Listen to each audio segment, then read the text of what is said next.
গাজর মটরশুঁটি দিয়ে চিকেন বিরিয়ানি। আসসালামু আলাইকুম। প্রথমে আমি চুলার উপর হাঁড়ি বসিয়ে দিয়েছি। তেল আর পেঁয়াজ দিয়ে এখন ভালোভাবে এটাকে বেরেস্তার মতো করে নেব। এর মধ্যে এখানে আমি আগেই চিকেনটা রেডি করে নিয়েছি। চিকেন তো আমরা সবাই রেডি করতে জানি, সেভাবে আমি মশলা দিয়ে এটা রেডি করে নিয়েছি। তারপরে এই যে এখানে আমি পেঁয়াজ আর কিছু শুকনো গরম মশলা দিয়ে দিয়েছি।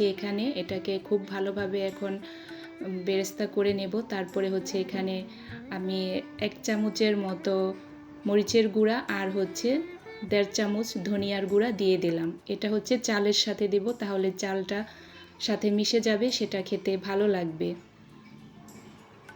এখানে আর আলাদা করে বিরিয়ানির মশলা দিব না। আর এখন আমি আমার পরিমাণ মতো লবণ দিয়ে দিচ্ছি। আমরা এক একজন এক একভাবে রান্না করি, সবার রান্না এক ধরনের না, আবার কিছু কিছু মিলও থাকে। তো এখন খুব ভালোভাবে আমি মশলাটা কষিয়ে তারপরে চালটা দিয়ে দিব। আগে আমি চিকেনটাকে বিরিয়ানির জন্য রেডি করে নিয়েছিলাম। সেখানে আমি ঘরে তৈরি মশলা দিয়ে চিকেনটা রেডি করেছি। জয়ফল, জয়ত্রী আর গরম মশলা ফাঁকি করে দিয়েছিলাম, মানে গরম মশলা একসাথে সব বেটে তারপরে ওই মশলাটা রেডি করেছিলাম। এত বড় সব পুরোটা দেখাতে গেলে লম্বা একটা ভিডিও হয়ে যাবে। মাংসর রেডি করার ভিডিও আবার অন্য আরেকটা ভিডিওতে দেব। তো ধুয়ে রাখা চালগুলো এখন আমি মশলার মধ্যে দিয়ে দিলাম। খুব ভালোভাবে চালটাকে নেড়ে ভাজা ভাজা করে নেব। এই চালটা যত সুন্দর ভাজা ভাজা হবে, বিরিয়ানিটা তত সুন্দর ঝরঝরা হবে। যখন একেবারে চালটা ভাজা ভাজা হয়ে যাবে, তারপরে আমি এর মধ্যে দিয়ে দেব পরিমাণ মতো গরম পানি।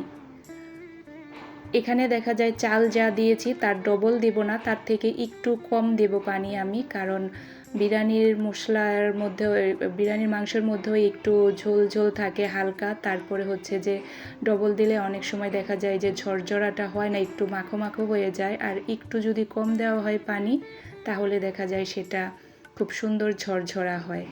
তো এই যে আমি আমার চালের পরিমাণ অনুযায়ী পানি দিয়ে দিলাম। আর আপনারা যদি নতুন রাঁধুনি হন, তাহলে যেই পট দিয়ে চাল মাপবেন সেই পট দিয়েই পানি দিবেন। অল্প একটু কম দিতে পারেন বা ডবল দিলেও হয়।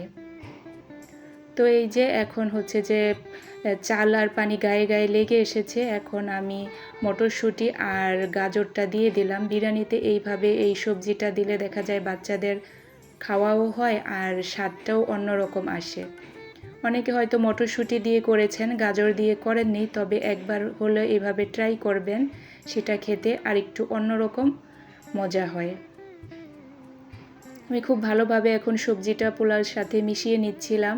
আর এখনও কিন্তু আমি মাংসটা দেইনি, আর একটু হলে তারপরে আমি মাংসটা দিয়ে দিব।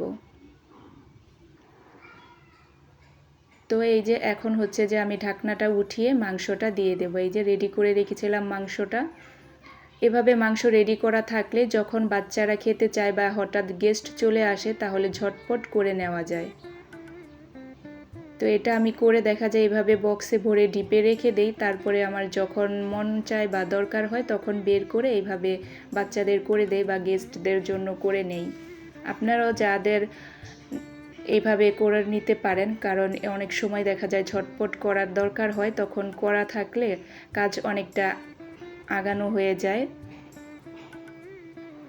তো এখন আমি এটা চালের সাথে খুব ভালোভাবে মিশিয়ে নেব। আর বলছি, যারা এখনও ভিডিওতে লাইক দেননি, প্লিজ একটা লাইক দিয়ে কন্টিনিউ করেন। আর যারা করেছেন তাদের জন্য রইল অসংখ্য অসংখ্য দোয়া আর শুভকামনা। এই ধরনের সাধারণ রান্নাবান্না যদি দেখতে চান, তাহলে এই চ্যানেলটাকে সাবস্ক্রাইব করে রাখতে পারেন। পরবর্তীতে আমি যখনই কোনো সিম্পল সাধারণ রেসিপি শেয়ার করব, আর আপনার কাছে সেটার নোটিফিকেশন চলে যাবে। এই ধরনের ঘরোয়া রান্নাগুলো দেখা যায় আমরা একটু হলেই চেষ্টা করলেই পারি, তো সেগুলা নিজেদেরটা নিজেরা করে খেলেই ভালো। বাইরে থেকে কিনে খেলে সেটা তো আর স্বাস্থ্যসম্মত হয় না। আর এখন আমি দিয়ে দিচ্ছিলাম ঘি। ঘিটা প্রথমে তেলের সাথে দিতে পারেন, তবে পরে দিলে ঘ্রাণটা ভালো আসে। তার জন্য আমি ম্যাক্সিমাম সময় দেখা যায় যে পরেই দেই, আবার অনেক সময় তেলের সাথেও দেই, আবার পরেও দেই। তো ওইভাবে দিলে অনেক বেশি পরিমাণের হয়ে যায়, তো আজকে আমি পরেই দিয়েছি। আর এই যে দেখাচ্ছেন আমার বিরিয়ানিটা কতটা মানে পারফেক্ট আর ঝরঝরা হয়েছে। এখন আর কিছুক্ষণ আমি দমে রাখবো, তারপরে আমার রান্নাটা হয়ে যাবে। আমরা তো কম বেশি সবাই বিরিয়ানি রান্না করতে পারি, তবে এভাবে মটরশুঁটি গাজর দিয়ে কে কে খান অবশ্যই কমেন্টে জানাবেন। আর আমার রান্নাটা ভালো লাগলে অবশ্যই আমার চ্যানেলটাকে সাবস্ক্রাইব করে দেবেন। সবার সুস্বাস্থ্য কামনা করে বিদায় নিচ্ছি। পরবর্তীতে আবার কোনো নতুন ভিডিওতে দেখা হবে। ভালো থাকেন, সুস্থ থাকেন, শুভকামনা রইল।